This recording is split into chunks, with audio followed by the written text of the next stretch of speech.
Kenapa memilih usaha?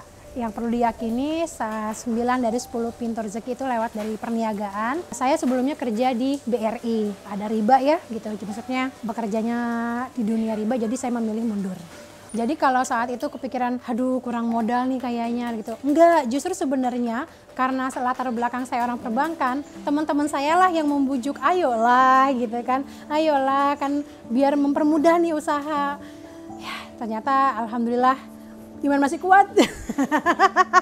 Alhamdulillah nggak tergiur, sama sekali nggak tergiur karena udah tahu resikonya, udah tahu dosanya. Jadi memilih untuk bertahan di jalan yang benar. Amin.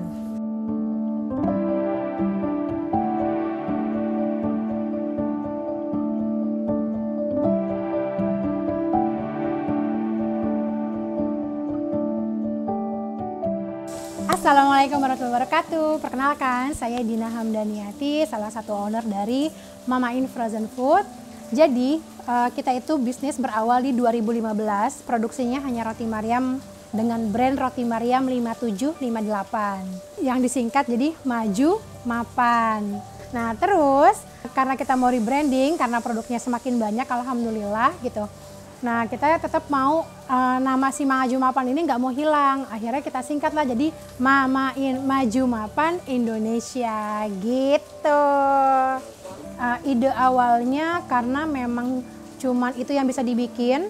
Karena saat itu saya resign bekerja, suami juga sudah resign bekerja, lalu kami berpikir usaha apa ya yang bisa dibangun gitu untuk memperpanjang hidup kita gitu, usaha sebagai untuk biaya hidup kita. Tercetuslah bikin roti Maryam ini karena modalnya nggak terlalu besar, cek resep-resep dari YouTube, pokoknya dari internet lah, kita bikin sendiri gitu, dari situ awalnya.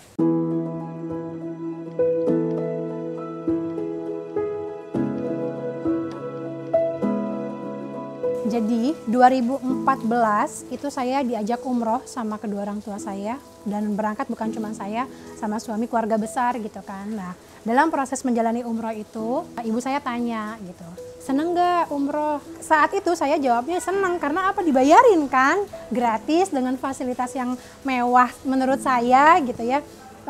Yang berangkat bukan cuma saya tapi suami saya, jadi selama itu gratis mah ya it's okay lah gitu, seneng lah gitu. Tapi ternyata setelah pertanyaan itu nggak cuma cukup di situ, ibu saya tanya lagi, mau nggak masuk surga bareng-bareng sekeluarga gitu kan. Terus berasa zoom in zoom out gitu ya, kayak nah gitu. Terus saya mau lagi, ya iya mau lah, makanya nurut sama perintah Allah. Allah tuh cuma minta dua, ikuti perintahku sama jauhi laranganku. Jadi pulang dari umroh itu saya menghadap, tapi karena saat itu saya masih kontrak gitu ya, kontrak dengan BRI-nya, dan ada yang harus diurus gitu, maksudnya memang tidak semudah itu kan untuk langsung mengajukan resign. Jadi saya bilang saya mau pengajuan untuk tidak diperpanjang di tahun depan karena ya itu saya memilih untuk hidup yang lebih sesuai syariat gitu sih.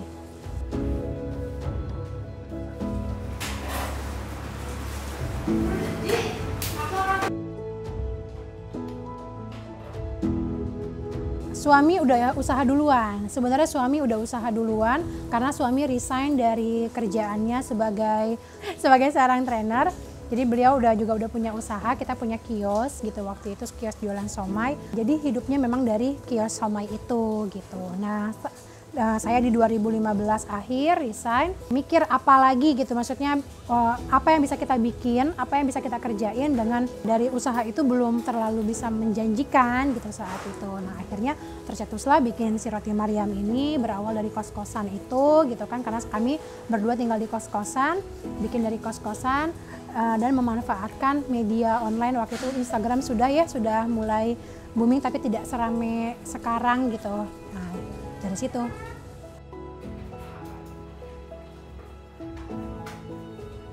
Kasih sama suami waktu itu 300.000. Jadi karena kan kita belum bisa beli belanja yang banyak-banyak ya, jadi otomatis belanjanya juga lumayan. Jadi bikin pun cuma sekilo itu untuk seminggu bahkan gitu, nggak habis-habis gitu. Karena dijualnya waktu itu cuma ready to eat, jualnya sama suami di kantin gitu. Jadi ketika ada yang beli ya dimasakin, belum masuk ke frozen nih waktu itu, masih kayak gitu aja gitu. Jadi kalau waktu dulu itu kan ada 2 metode penjualan. Pertama aku titip dari kantin suami ya, jualannya ready to eat. Kalau pemasaran tetap di online, tetap kami pakai Instagram. Cuman memang kan belum rame ya, dan memang saat itu ekspedisi nggak serame sekarang gitu, jadi hanya terbatas. Ditambah lagi pengetahuan ilmu tentang bisnis frozennya juga belum seperti sekarang lah gitu. Jadi ya melayaninya juga nggak terlalu yang jauh-jauh gitu, masih Jabodetabek, Bandung yang deket-deket.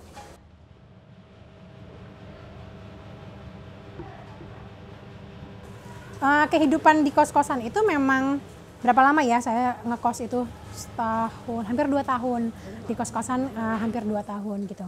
Nah memang kondisinya itu kita hidup dari di toko somai ini gitu, yang penghasilannya mungkin cuma 300.000 omset ya, bukan profit, omset. Jadi kalau terima bersihnya kemungkinan cuma dibawa 100-150 gitu, karena sudah habis gitu. Sampai di titik ceritanya mertua mau nengok kita gitu, mertua kita, saya nggak punya apa-apa gitu, memang nggak punya apa-apa selain air putih. Karena kalau pagi itu saya nyiapin teh, biasanya nyiapin teh zaman masih kerja gitu, saya udah nggak nyiapin teh. Karena apa? Kalau saya beli teh itu kan jadi kos lagi ya, jadi akhirnya suami ngeteh berbarengan sama bukannya kantin, sisa-sisa teh dia minum ya itulah gitu. Tapi kalau saya di rumah di kos-kosan itu ya cuma adanya air putih. Nah ketika mertua datang, saya emang nggak punya apa-apa gitu, ya udah ya saya suguhin ya air putih ya. Jadi kan mertua datang ya kita cuma punya air putih gitu. Ada perasaan nggak nyaman tentunya, perasaan nggak enak, tapi ya memang cuma itu yang saya punya gitu. Bahkan untuk sugu waktu itu saya megang uang 15.000, suami 5.000 apa kebalik gitu. Nah ternyata mertua saya datangnya lama sampai sore. Jadi saya kan mikirnya ya udahlah kalau nggak ada suguhan, yang penting nggak usah makan gitu kan. Karena kalau saya beli makan atau mau masak juga enggak, kita tuh biasanya waktu itu beli gitu ya, beli makan yang sebungkus bisa buat berdua gitu, karena itu kan jauh lebih hemat ketimbang saat itu kalau harus masak. Nah ternyata ternyata ibu dan bapak mertua saya pulangnya malam, mau nggak mau nyuguhin makan dong gitu. Terus kita berpikir otak, oke ya udah tawarin dulu aja, mama mau makan apa gitu kan. Ada nasi goreng nih. Sebenarnya saya lapar ini. Saya lapar banget sebenarnya. Cuma ya udahlah, akhirnya itu nasi goreng, mama dan bapak mertua saya sepiring berdua. Ya mungkin karena mereka romantis, beda kalau sama saya gitu ya. Nah akhirnya suami beli gorengan dari uang yang dia punya itu gitu. Ya udah saya dan suami makan gorengan. Ditanya kan lapar nggak? Oh enggak. Padahal mah lapar. Gitu sih.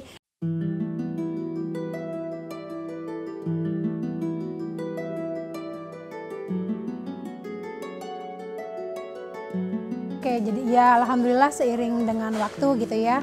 Jadi 2016 itu, 2016 akhir kita pindah ke Bogor.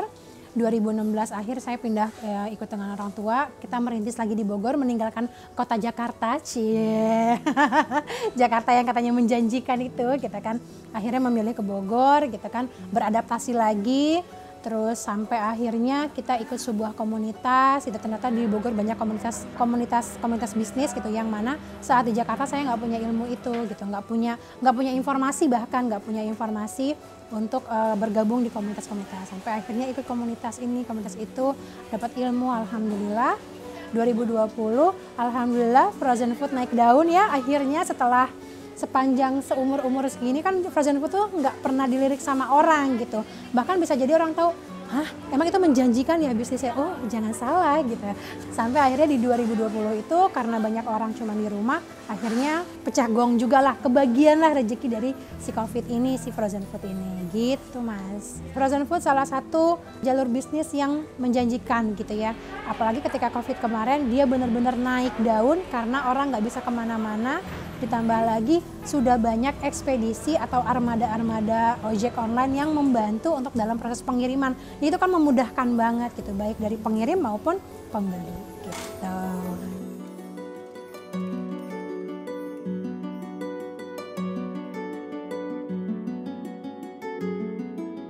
Iya, bener banget. Saya yakin pasti semua produsen maupun toko-toko itu menikmati kasih sayang Allah yang begitu besar gitu ya. Tapi ternyata di balik itu dapur produksi kami keteteran, benar-benar keteteran gitu. Tapi yang jadi alhamdulillahnya juga, kita jadi membuka peluang usaha gitu, peluang usaha dan menambah karyawan. Itu kan mau nggak mau produksi jadi harus meningkat, benar-benar meningkat gitu. Kebutuhan permintaan itu tinggi, sedangkan kapasitas produksi kita belum terlalu tinggi saat itu. Mau nggak mau digenjot. Bismillah, pelan-pelan 1, 2, 3. Alhamdulillah terakhir itu kami 4 kalau nggak salah karyawan, sekarang itu 10.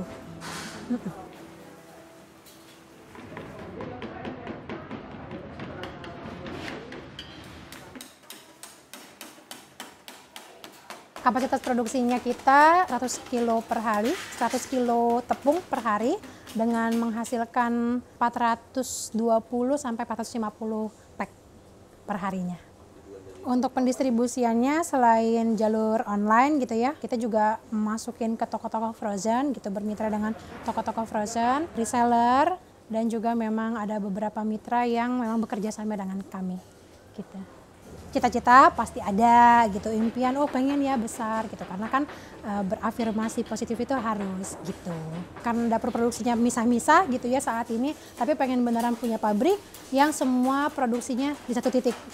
Jadi nggak muter-muter, nggak kesini, nggak kesana, nggak ke produk olahan ikan, di sini roti gitu, nanti kan ada lagi ya kayak gitu. Pengennya di satu titik. Amin, doain netizen.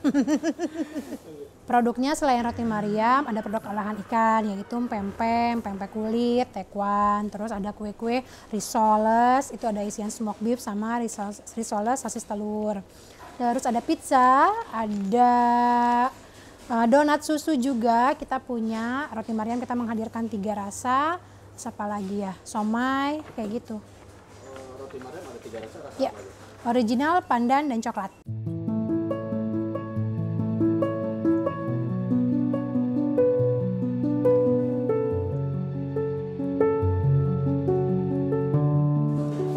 Tipsnya, jangan menyerah, terus aja, terus jualan.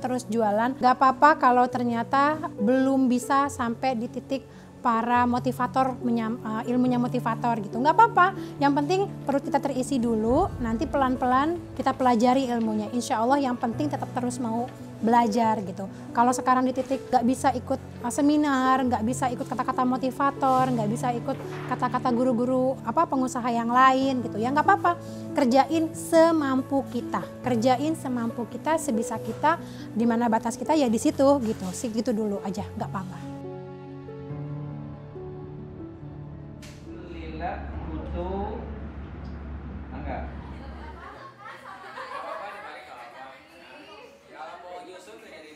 Benar-benar banget itu budaya Islami yang kami coba tanamkan di sini gitu ya, supaya apa? Supaya teman-teman juga bisa merasakan nikmatnya ketika kita ada di jalan yang Allah ridhoi gitu ya. Hidup tuh enak gitu.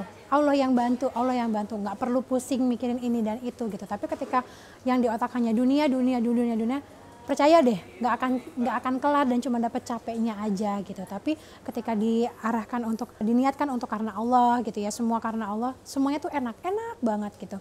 Mau ngejalanin apa juga karena Allah tuh pasti enak gitu. Cuman memang mungkin kan kalau teman-teman mungkin yang belum terbiasa akan dengan ritual seperti ini akan capek gitu ya, akan ih gitu ya. Tapi ya berproses, nggak apa-apa. Insya Allah ini juga jadi bekalnya mereka, khususnya teman-teman di sini kan perempuan semua nih Mas. Aku pengen teman-teman yang di sini gitu ya, nggak jadi perempuan yang menyek-menyek, tapi perempuan yang tahu, yang siap nanti ketika jadi istri, jadi ibu harus tahu berperannya sebagai apa gitu sih. Kalau dari teman sisi kewanitaannya gitu ya, kita memang ada sesi ngobrol atau sesi mutabaah di mana kita nanti akan kasih sharing-sharing atau pengalaman-pengalaman di mana misalkan kita hari ini ngebahas apa, biasanya lebih ke perempuanan, kewanitaan gitu. Tentang perasaan, tentang bagaimana menjadi istri, bagaimana nanti mempersiapkan untuk menjadi seorang ibu gitu kan. Bagaimana perempuan itu akan jauh lebih kuat sebenarnya ditimbang laki-laki. Nah, ketika kita sudah tahu ternyata Islam memuliakan perempuan, nah dari kitanya juga harus gimana nih kita sebagai perempuan, menghargai nggak diri kita sebagai perempuan gitu.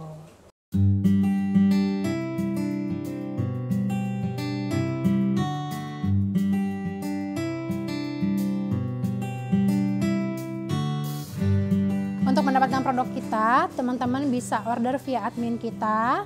Nanti ada di deskripsi ya ininya, nomor WA-nya.